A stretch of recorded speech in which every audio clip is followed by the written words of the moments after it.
नया साल 2026 शुरू हो चुका है। ड्रीम 11 यूजर के लिए एक बड़ी खुशखबरी निकल कर आ रही है। ड्रीम 11 नए तरीके से चालू होगा, जिसमें सबसे पहले केवाईसी स्ट्रिक्ट होंगे, ट्रांसपेरेंसी बढ़ेगी, विनर लिस्ट पब्लिक होंगे, यूजर डाटा सिक्योरिटी मजबूत होगा और कंपनी मनमानी नहीं करेगी। सबसे पहले नए साल की आप सभी को हार्दिक बधाई। नए साल की शुरुआत अच्छे से करें, आपके लाइफ में खुशियों भरा हो।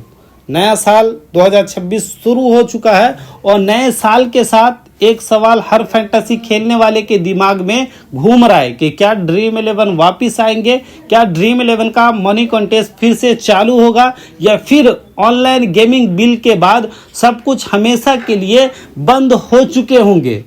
जब से ऑनलाइन गेमिंग बिल पास हुआ है तब से लाखों यूजर परेशान है, क्योंकि न सही जानकारी मिल पा रही है और न ही कोई क्लियर अपडेट दे रहा है। आज की इस वीडियो में मैं आपको अफवाह नहीं, कोई अंदाजा नहीं, सुप्रीम कोर्ट की सुनवाई के ऑर्डर और फाइनल फैसले के आधार पर ऑथेंटिक जानकारी देने वाला हूं।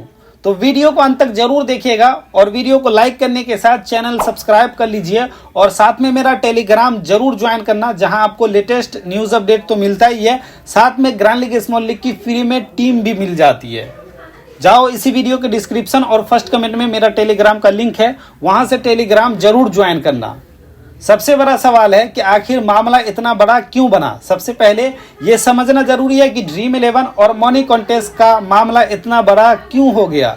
यह मामला सिर्फ ड्रीम 11 तक सीमित नहीं, ये मामला जुड़ा हुआ है ऑनलाइन गेमिंग बिल, जीएसटी का भारी tax, state government versus central government और सबसे बड़ा संविधान वैधता। अब जब किसी कानून की संवैधानिक वैधता पर सवाल उठता है तो सुप्रीम कोर्ट में मामला छोटा नहीं रहता। चीफ जस्टिस साफ कहा कि ऐसे मामले में कम से कम 3 जजों की बेंच फैसला लेगी। पहले ये केस जस्टिस के विश्वनाथ के बीच में चल रहा था, लेकिन जैसे ही कानून को चुनौती दी गई, मामला सीनियर कॉन्स्टिट्यूशनल बेंच को ट्रांसफर कर दिया गया और यही केस ने बड़ा मोड़ लिया। मनी कॉन्टेस्ट क्यों बंद हुए? अब एक बड़ा सवाल है, जब कानून अभी तक लागू नहीं हुआ, मनी कॉन्टेस्ट बंद क्यों हो गए? भाइयों, यही सबसे बड़ी झटका है ऑनलाइन गेमिंग बिल का। अभी तक नोटिफाई नहीं हुआ, यानी कानून लागू नहीं हुआ, फिर भी पेमेंट गेटवे बंद कर दिए गए। यूपीआई, आईएमपीएस, नेट बैंकिंग सब कुछ अचानक बंद कर दिए गए। आरबीआई से जुड़े पेमेंट गेटवे ने फैंटेसी ऐप को सपोर्ट देना बंद कर दिया। इनका नतीजा क्या हुआ? ड्रीम 11, एमपीएल, माई सर्कल 11 गेम और साथ में बहुत सारी फैंटेसी कंपनी, पूरा का पूरा जो है वो बिजनेस ठप हो गया। कंपनी कोर्ट में बोल रही है हम रेवेन्यू जनरेट नहीं कर पा रहे, लाखों कर्मचारियों की नौकरी खतरे में है, जबकि अगली सुनवाई 21 जनवरी 2026 की सुनवाई होनी है, लेकिन ये भी सुप्रीम कोर्ट का कोई भी ऑफिशियल डेट नहीं है। सबसे अहम बातें हैं, सबसे जरूरी 21 जनवरी 2026 को जो सुप्रीम कोर्ट में फैसला होगा या अगला जो भी डेट आएगा उसमें फैसला हो जाएगा। अब एक जज नहीं बल्कि 3 सीनियर जजों के बेंच फैसले सुनाएगी। इस सुनवाई में 3 बड़े मुद्दे एक साथ जुड़े हुए हैं: online gaming bill, fantasy sport versus gaming, games craft GST case. Games craft GST case वाले केस में तय होना है कि स्टेट गवर्नमेंट को ऑनलाइन गेमिंग बैन करने का अधिकार है या नहीं, या फिर सेंट्रल गवर्नमेंट ही रेगुलेट करेगी। इसलिए कोर्ट को कोई जल्दीबाजी नहीं करना चाहिए। ड्रीम 11 वापिस आएगा या नहीं, अब सबसे बड़ा सवाल है।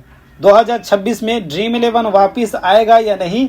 अगर सुप्रीम कोर्ट में ये मामला तय होता है कि फैंटेसी स्पोर्ट और गेम ऑफ स्किल गेमिंग नहीं है, रेगुलेशन जरूरी है, बैन नहीं, तो बहुत मजबूत संभावना है कि मनी कॉन्टेस्ट वापिस आएंगे। ड्रीम 11 फिर से चालू होगा, लेकिन नए रूल और रेगुलेशन के साथ, मतलब कि केवाईसी स्ट्रिक्ट होंगे, ट्रांसपेरेंसी बढ़ेगी और विनर लिस्ट जो है वो पब्लिक होंगे, यूजर डाटा सिक्योरिटी मजबूत होगी और कंपनी मनमानी नहीं कर पाएगी।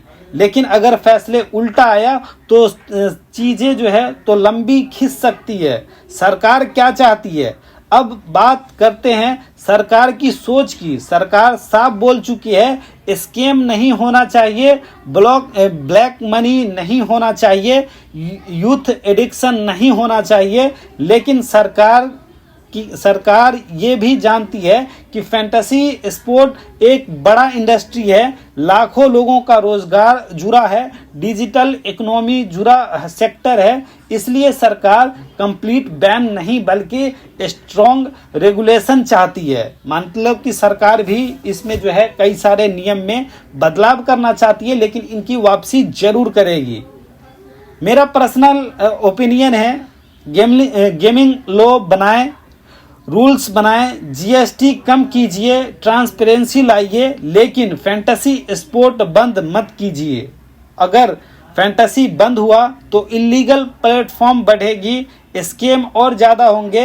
रेगुलेशन फैंटेसी यानी कि सेफ यूज़र न्यू ईयर 2026 की शुरुआत भले ही टेंशन के साथ हुई हो, लेकिन 21 जनवरी 2026 का एक गेम चेंजर डेट साबित हो सकता है। ये 21 जनवरी अभी फाइनल अपडेट नहीं है, लेकिन पूरा का पूरा उम्मीद है कि 21 जनवरी के अंदर ही इस पे सुनवाई हो जाएगी।